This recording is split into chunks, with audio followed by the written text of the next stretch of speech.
അധികം പ്രയാസമില്ലാത്ത 5 കാര്യങ്ങൾ ചെയ്തുകൊണ്ട് നമ്മൾക്ക് കൊളസ്ട്രോളിനെ പരിധിയിലാക്കി സാധാരണ ജീവിതം നയിക്കാൻ സാധിക്കുമെങ്കിലോ? അത് എങ്ങനെ എന്ന് നോക്കാം.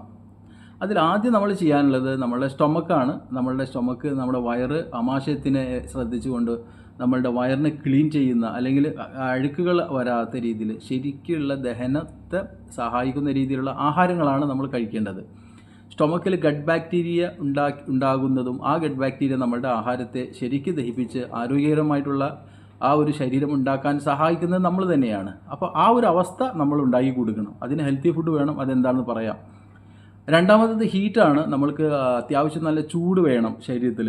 എപ്പോഴും തണുപ്പ്, AC, അല്ലെങ്കിൽ ഈ വെയിൽ കൊള്ളാത്തൊരവസ്ഥ, വിയർക്കാത്തൊരു അന്തരീക്ഷം, അതെല്ലാം തന്നെ കൊളസ്ട്രോൾ രോഗികൾ ഉണ്ടെങ്കിൽ അവർക്ക് വളരെ അത് ദോഷം ചെയ്യും. സോ അതുകൊണ്ട് ഈ വ്യായാമം കൂടാതെ നമ്മൾക്ക് വെയിലേൽക്കുന്ന അതും കൂടി വേണം. അപ്പോൾ നമ്മൾ എക്സസൈസിന് വേണ്ടി തിരഞ്ഞെടുക്കുന്ന സ്ഥലങ്ങളിലൊന്നും വെയിൽ കിട്ടില്ലല്ലോ. ഇപ്പം ഭൂരിഭാഗം ആളുകളിലും വെയിൽ കിട്ടുന്നത് കുറവാണ്. ഓക്കെ, അപ്പോൾ കൊളസ്ട്രോൾ ഉള്ളവർ തീർച്ചയായിട്ടും വെയിൽ കൊണ്ട് നന്നായിട്ട് വേർക്കാൻ ശ്രമിക്കുക. അത് അവർക്ക് വളരെയധികം ഗുണം ചെയ്യും. മൂന്നാമത്തത് വിറ്റാമിൻ B3 ആണ്.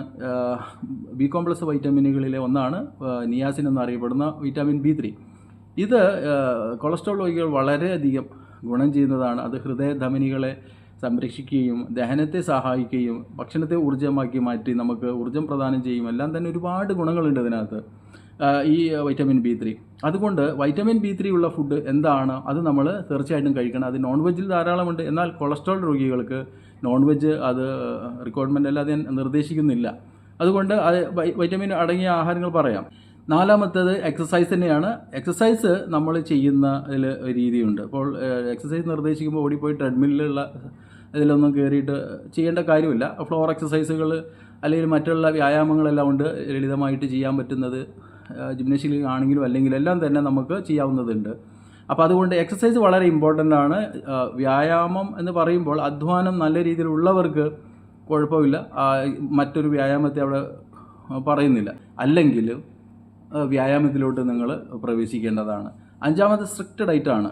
അത്യാവശ്യം നല്ല രീതിയിൽ കറക്റ്റാക്കിയിട്ടുള്ളൊരു ഡയറ്റ് പ്ലാനാണ് നമ്മൾ മുന്നോട്ട് കൊണ്ടുപോകേണ്ടത്. കിട്ടുന്നതൊന്നും വലിച്ച് കഴിക്കാൻ ശ്രമിക്കരുത്. എങ്കിൽ മാത്രമേ നമ്മുടെ ആരോഗ്യം തിരിച്ചു വരുള്ളൂ.